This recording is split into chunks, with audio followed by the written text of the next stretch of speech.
All right, obviously, extremely disappointed with the outcome of that game.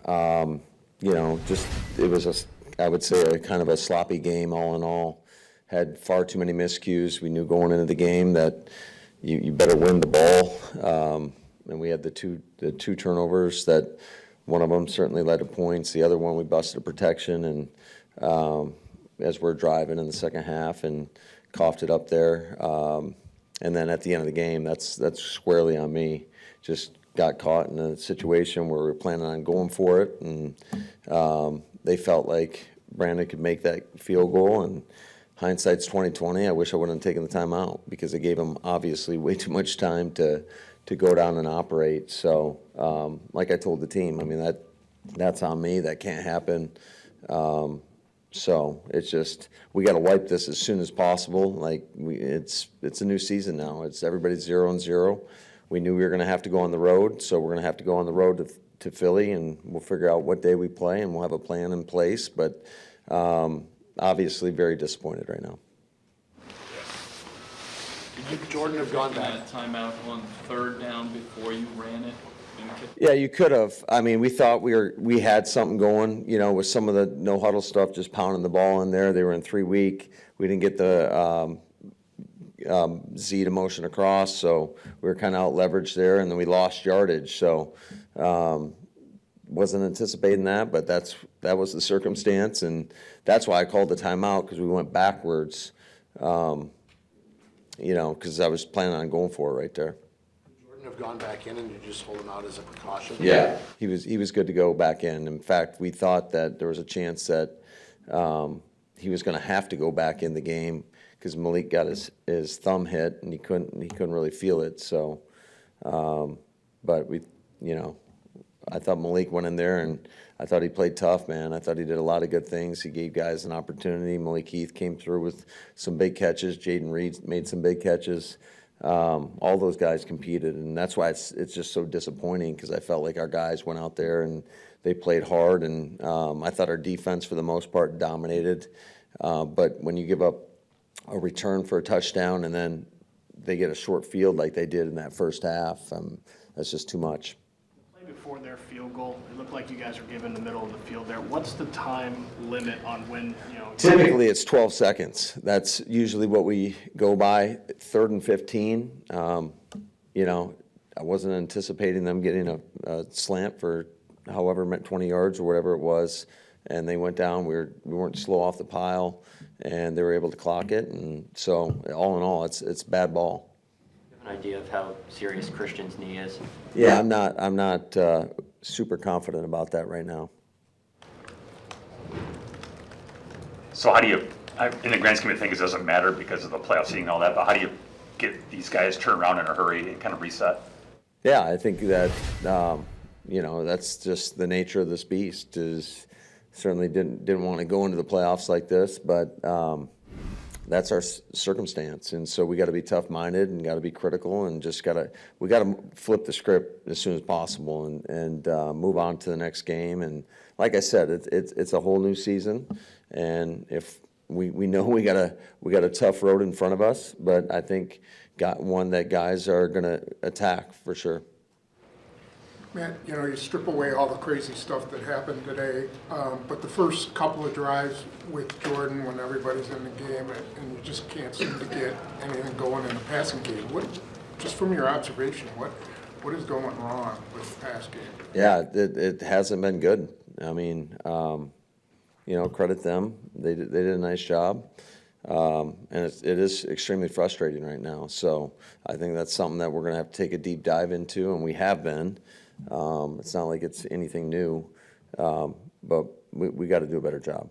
Given the circumstances today, you have a playoff spot locked up no matter what happens. Do you feel like that had any effect on your team's just mental sharpness coming out? I don't know. I mean, I think everything's fair game right now. I mean, in terms of just all of us, it's a collective, and it always starts with me. And like I said, I'm disappointed that I put our team in that situation at the end of the game because just being indecisive, and you can't do that in those critical moments because it came back and burned us.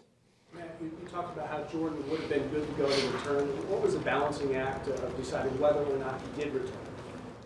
Well, that's a great question. It was just, once Malik said he was good to go, we felt like that was the route we wanted to go. Was there any part of you that said, well, maybe put Love back in there and get him going again, heading into the playoffs, just some rhythm in the offense? Yeah, that definitely crossed my mind, but, I thought, again, I think it's harder to, you start a game, you come out of the game, then go back in the game. Just thought it was, especially with what had transpired with Christian, and we played Josh limitedly, so just went the other route. Was Watson being active dependent on Romeo? Yeah, that had a lot to do with it, yeah. What was Romeo's, was it serious? No, I think he'll be good. He was in no shape to be able to go today. I mean, he tried, he came in, he tried, but he's got some bug going on. Matt, the first time you guys played these guys, you were critical of yourself for running that, whatever it was, the horizontal run to Reed in the red zone, and then it wasn't the same play this time, but you did it again in the red zone. Do you have to scrap that play, just the horizontal? Not necessarily. I mean, if we make a block, we're in a pretty good shape. I mean, there's a lot of planning that goes into it. It's something we saw on tape. And obviously, when it doesn't work out, you can say that about a lot of plays throughout the course of a game. But yeah, it's disappointing, and I felt like we were getting pretty good movement too. Like with our downhill runs, those were pretty effective.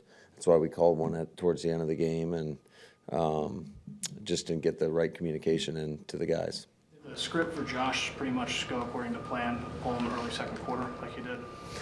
Well, I wouldn't say anything went according to plan today. So the whole plan was to try to get up, and pull guys, but that it never happened. So how do you get what happened on that punt? How do you avoid a replay of that? Well, it was a good scheme by them. They had the punter or the returner on one side. We had the left punt, and they got us. So kudos to them. Is there a way to avoid that happening? There's going to be some sort of communication, but how do you communicate? Yeah, I think absolutely. I think it goes down to, making sure hopefully we can talk. We knew, first of all, going into the game that anything could come our way, in terms of whether it was on teams, offense or defense. A team coming in here, end of the season, probably going to throw everything at you, and they got us on that one. It was a deceptive that worked. So I think we got to do it. We just got to get back at it. We got to obviously coach it much better to not allow something like that to happen. This is a different kind of week because games outside this game influence you guys. At any point, were you able to get a score update across the league at all? Yeah, I was informed of what was going on. So, and that game was as tight as it could be. So, I mean, obviously, knowing that, how tight it was, and I know the outcome, that Washington pulled it out, correct? Obviously didn't have much bearing, the fact that they won, but I still think for us as a team, for the psyche, I mean, certainly as the game got tight at the end, we were trying to win the game. It's not like you were in the dark during the game. You knew that game was down. Correct. Yeah. Matt, is there any doubt that Jordan would play next week? Do you feel like Yeah, I think he's going to be good. Just as a whole about your team's psyche and how they're playing going into Philly next weekend? Well, I think there's elements that are up to the standard, and then there's certainly some things that aren't going quite as smoothly. But bottom line is we got to, like I said, it's 0-0 from here on out, and we got to try to do the things that we feel like we can have some success with, and really lean into that. And we know it's going to be a great challenge. Philly's a hell of a team, and they do it really in every phase of the game, offensively, defensively, and on special teams. So it's not an easy environment to play, but, we had a hell of a game with them week one. And unfortunately, we're on the wrong side of that. But we just got to get back at the drawing board and approach the week. And like I said, flush this game as quickly as possible and move on.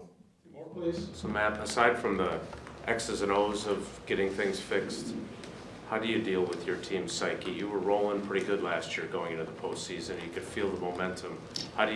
What's your approach as a coach to get? Yeah, I think like I said, I think the guys had some strong words in the locker room. I think their mind will be in the right place, and it all starts with our energy, how we attack it, and coming into the building. And you know, we said this way back when during training camp. It's standards over feelings, and you know, there's a standard that we have to approach each day with, and you got to come in with that energy and just attack it, and you know, put your best foot forward, because this is like March Madness from here on out. I mean, anything can happen, and you got to be sharp, and you got to be detailed, and you know, I don't think anybody has to do anything out of the ordinary, any superhuman effort.